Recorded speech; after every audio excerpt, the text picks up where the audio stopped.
Welcome to Singapore American School. This video is going to walk you through the online screen request process for all incoming middle school students. Now, to do this, we're going to use PowerSchool, and there's some links on how to access PowerSchool that you should have received in the email along with this video. Now, if you already have a kid in middle school, chances are you already have an account, in which case you can just sign in using your username and password. If you've forgotten either one of those, click on the link here below. If this is your first child in middle school, you might have to create an account, and you can click on the Create Account tab and follow the instructions that are linked in this email. I already have an account, so I'm going to sign in using my username and password.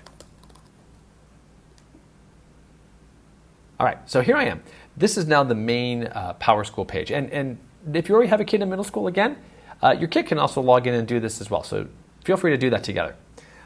On the top left-hand corner here, I can see the names of my children, and so if you have more than one child, you can just navigate between these different tabs. But the main page we're going to use is we're going to look at the class registration icon. After you've clicked the class registration button, you'll come to a screen that looks something like this. This is the course request screen, and we'll walk through all of the different steps, starting at the top. So first up, we have the grade 7 core classes, and all 7th grade students have 4 core classes that are the same: ELA 7, Social Studies 7, Science 7, PE 7. And these have already been pre-selected for you, so there's absolutely nothing to do here. The first step where you actually have to make a choice is math. And all 7th grade students will choose between Math 7 and Math 7 Plus. And as you can see here, you'll need to refer to the information provided to you in the middle school math readiness report. To make my selection, I'll click on the pencil icon, and the 2 choices that are available here now become available. So again, Math 7 or Math 7 Plus, students can choose. Remember, we believe in informed family choice, and so please do refer to the information in that middle school math readiness report to help guide your selection here. I'm going to pick Math 7 Plus and hit OK, and you can see that that red exclamation point has turned to a green check, meaning that this step is complete. Next is learning support. It's possible that you may have been recommended for a learning support course, so to find out if this applies to you, you can click on the pencil icon, and you will see if you have been requested for learning support or recommended to take learning support or not. And there are 2 different options for learning support. Some students may have been recommended for every second day learning support. If that's the case, then you would select the box here. Or some students have been recommended for daily learning support, and likewise, if that's the case, you'll see a box here for you to select. In this case, there are no boxes, so I will just hit OK and move on to the next step. Next are languages. All students in 7th grade are required to take a language unless you have an official school-based exemption, such as taking learning support. When you open this box, you will see the different courses that are available to you. All students by default have access to the novice courses of Spanish 7 and Chinese 7, the novice levels, but you will already be recommended for a language course by your current language teacher. And we do not recommend changing your language of study in middle school. So in this case, I've been recommended for Intermediate High Chinese 7. I'm going to make that selection and move on. All right, now on to my music classes. So I have a number of year-long music classes. These courses run full year, and they meet every other day.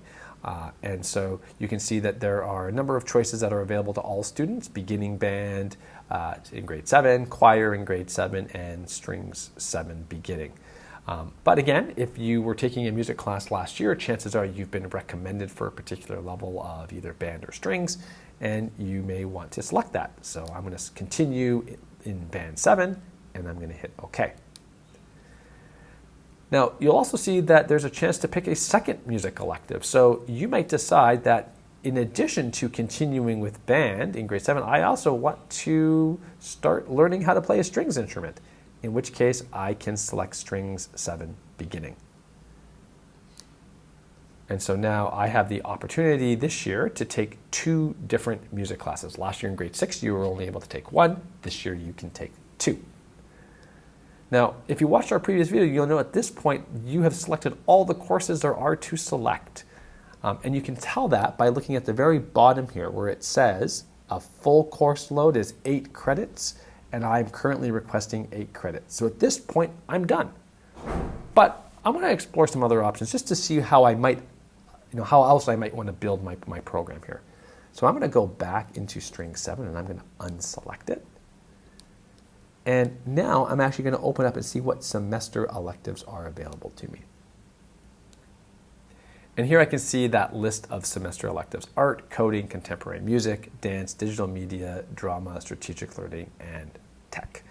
And again, depending on what selections I've made above, I can choose 0, 2, or 4 of these.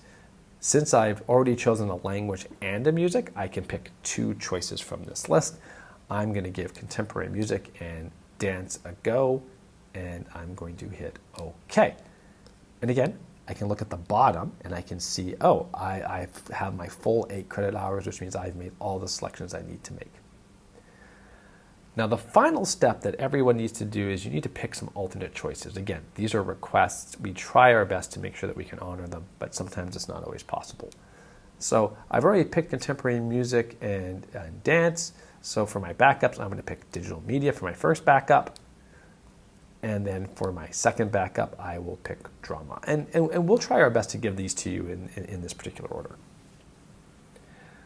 So again, as I look through the whole process, I can first of all, I can see I have green checks on everything down the right-hand side, and that's how I know that I have completed this process. There is a button for you to hit submit. I don't have that right now because I'm actually in a preview screen.